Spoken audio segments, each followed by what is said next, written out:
Hi everyone, Stone Carver here. Starting a video here, a little longer one than I'm used to for Facebook. This is going to be my first official posted video to YouTube for that intended purpose.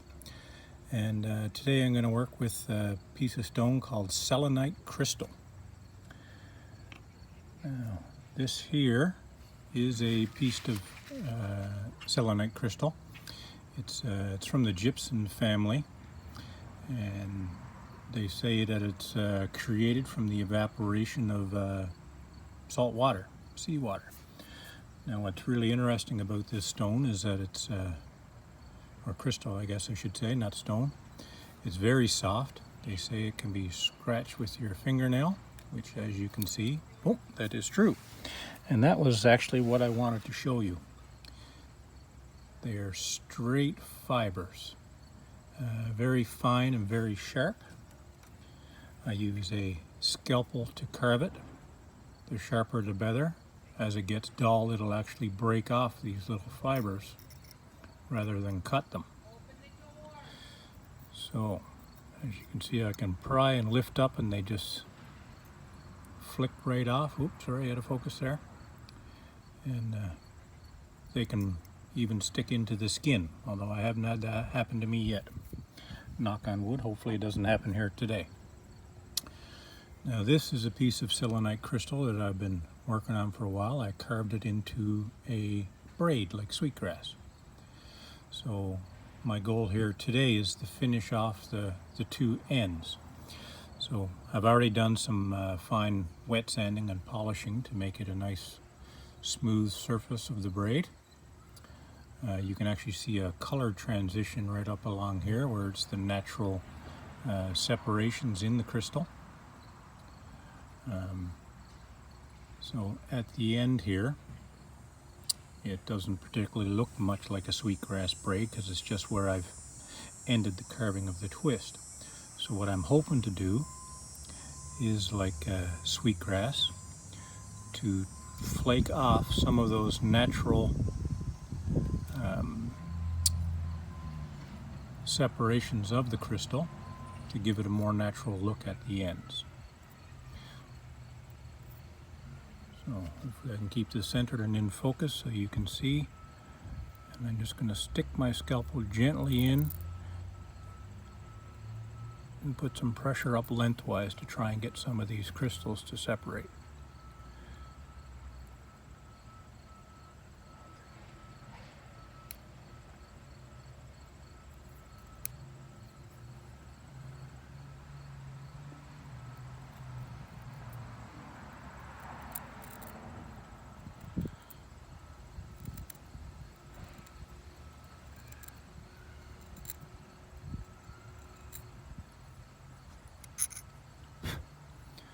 So it looks like I'm adding some scratches in there that I don't really want. Let's try a different angle to see if I can... some of them are popping. There we go. That's what I wanted. Let's try up here on this end. Now I've got to be careful about how far I allow these fractures to travel down the length of the crystal. That's a nice one. Oh, sorry, out of focus again.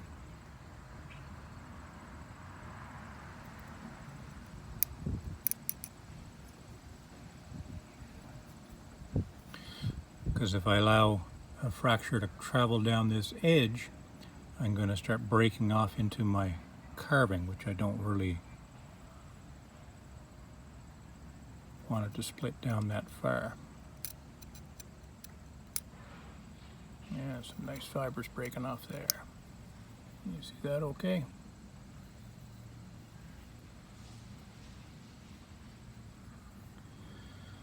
Unfortunately, because it is a straight line growth of the crystal, it's not going to follow the contours of the braid like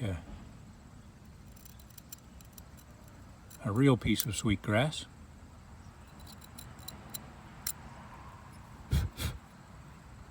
But I can start my grooving up this way to help follow it a little bit.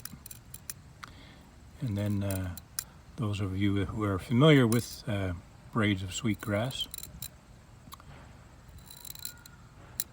will remember that oftentimes we tie off the top and the bottom with a piece of string. So that's my hope afterwards as well.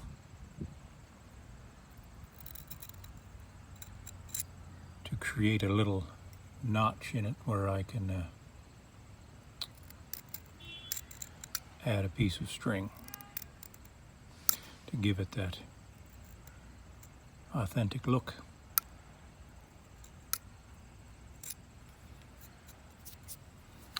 Piece of sandpaper, excuse me.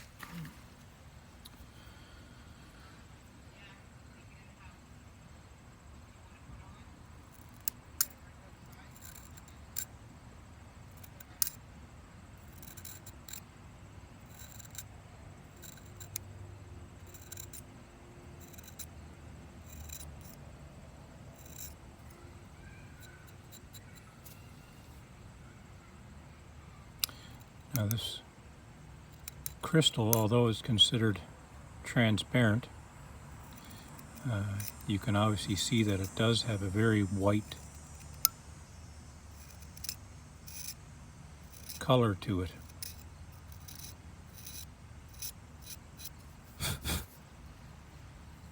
Ooh, got stuck there.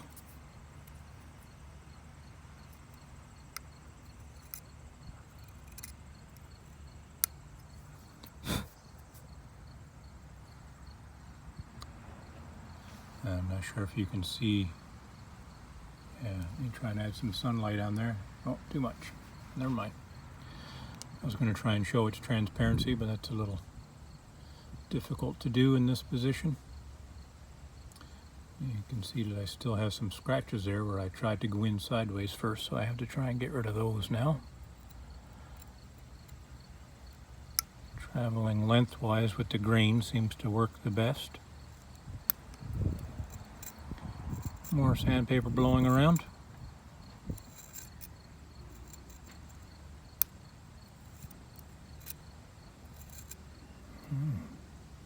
I can really feel the scalpel take off and smoothly follow the grain when it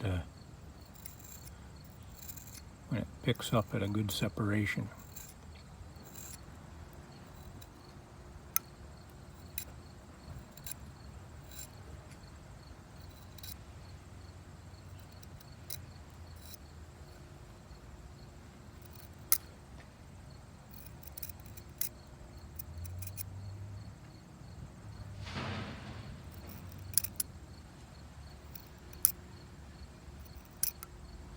My apologies for going in and out of focus here. Trying to work while looking at the stone and not the camera.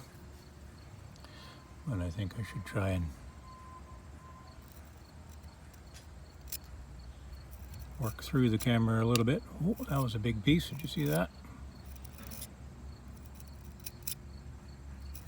That was one of the dangers in trying to carve this, is I had to go so deep down in here to make the depths of the braid pieces, and I always had to cut in the opposite in the direction of the grain, because if I tried to go sideways in cutting, it would flake off large pieces, and I was in danger of actually ruining the piece.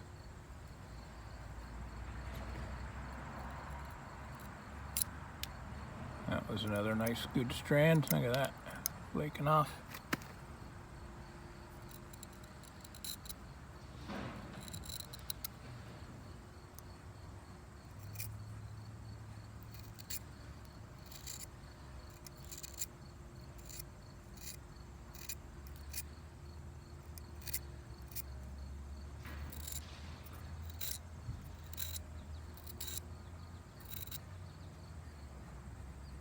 Right. I'm sure you guys that are watching this right now are screaming, "Focus!"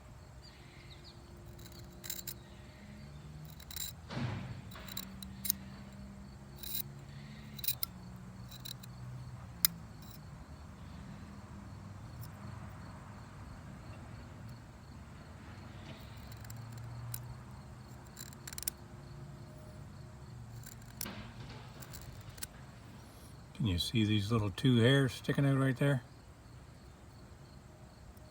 Kind of reminds me of fiberglass, but it's even thinner than fiberglass rod. So this corner right here seems to be a little too big. So I'm going to try and remove some crystal fibers from there. Oh, you can see it push right up. Look at that. Focus. See that?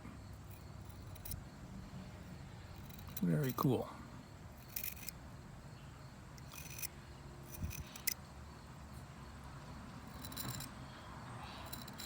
For those of you who have just found this channel on YouTube, most of my works have been displayed in photos on Facebook.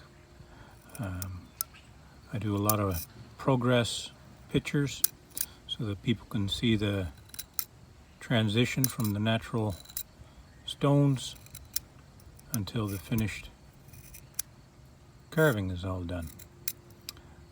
So if you're fans of Facebook, please visit my page, check it out, like and share with your friends, and also on Instagram.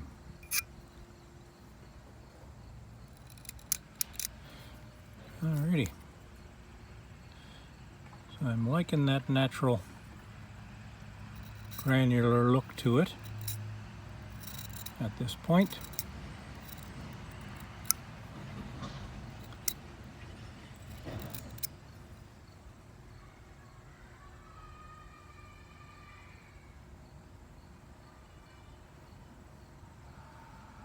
Getting some sun coming in here.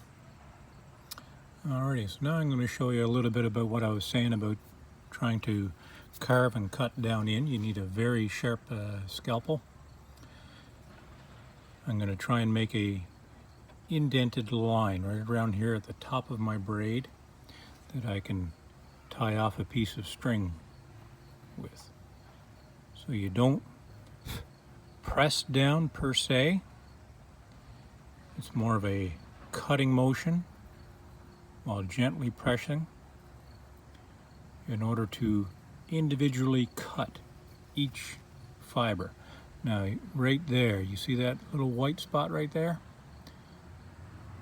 That's a spot where I pressed a little too hard and caused the fiber to separate. So then you go back and you begin cutting in the other direction. It's kind of like cutting hair. If you cut too much with a pair of scissors, you'll see that it'll spring up and push away. And this stuff is the same way. So you just have to gently cut a little bit at a time in order to prevent the fibers from separating too much. If you can see that little groove now that I began cutting around there. I'll keep working my way around.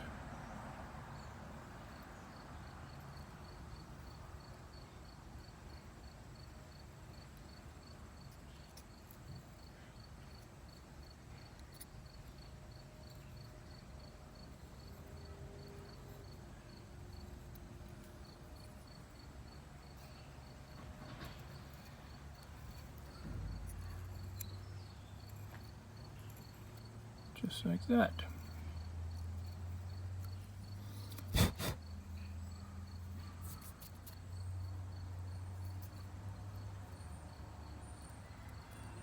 All right, trying to focus again.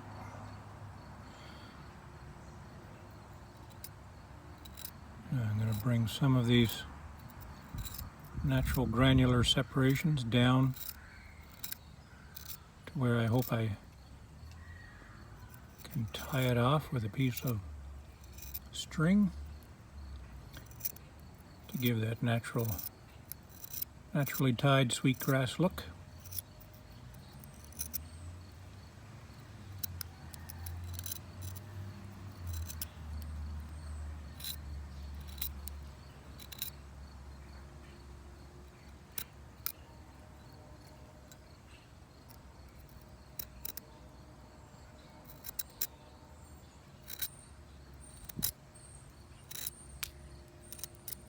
Some big chunks coming out there now. Do you see that?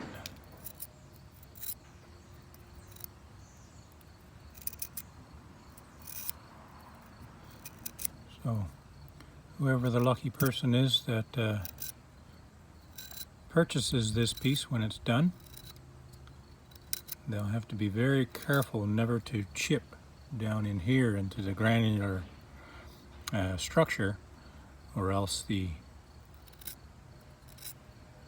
braid shape will flake away.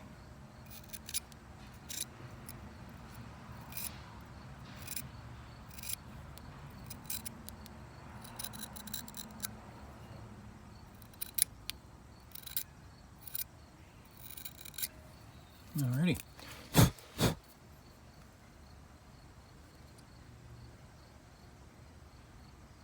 So you can see there's still a couple of sharp fibers sticking out right there, and at a couple of other spots, which I don't really want to rub with my finger, or else I'm going to end up bleeding all over this video.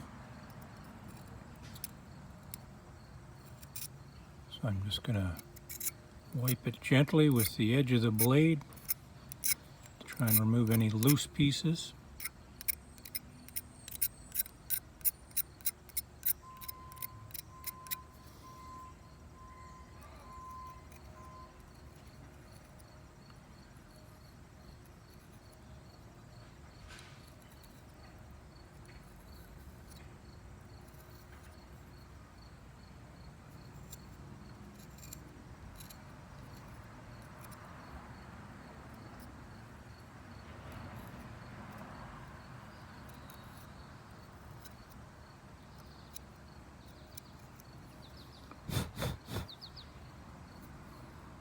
Alrighty.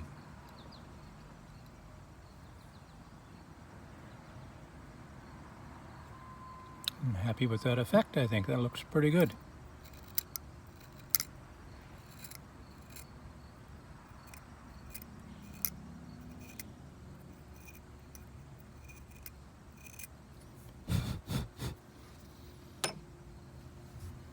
So compared to the natural breakage, not bad. So now wet sanding. This here is a piece of 2000 grit sandpaper. So I'm going to fold it in half and then in half again in order to create a nice point.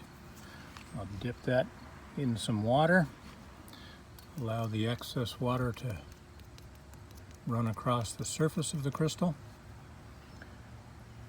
Get it good and wet. The wetter the better. And then I'm going to rub this point of the sandpaper up and down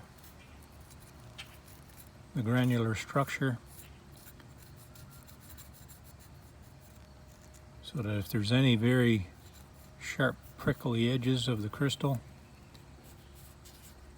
that the sandpaper will remove that edge.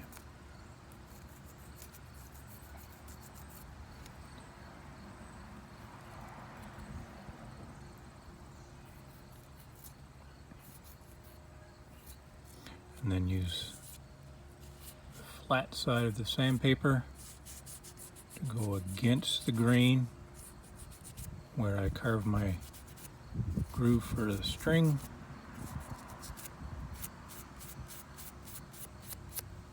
Just for that same purpose.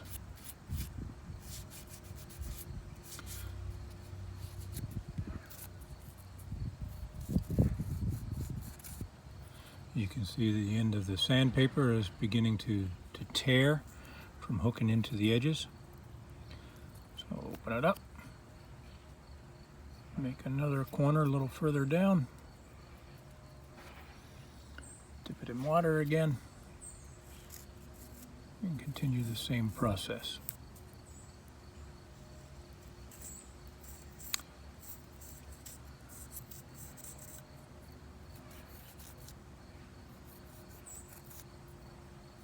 For those of you that are seeing my work for the first time, it's It's a very slow process, as you can see. I try to complete all of my artworks without the use of any power tools. So I'll use hacksaw files, diamond grit files on some of the harder stones, but I don't use any grinders, power saws, Dremel tools, anything like that. I find that it becomes very noisy, kicks up too much dust, and kind of takes the relaxing enjoyment out of my work, which is kind of the reason why I do this.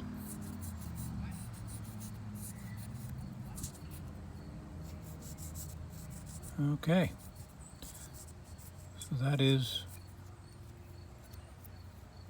one end done. I think I'm happy with that natural look there. Next, it'll be do the same thing down on this end, and this piece will be completed and posted on my Facebook page, Mi'kmaq Stone Carver. And I hope you like it. Thank you for taking the time to watch my video.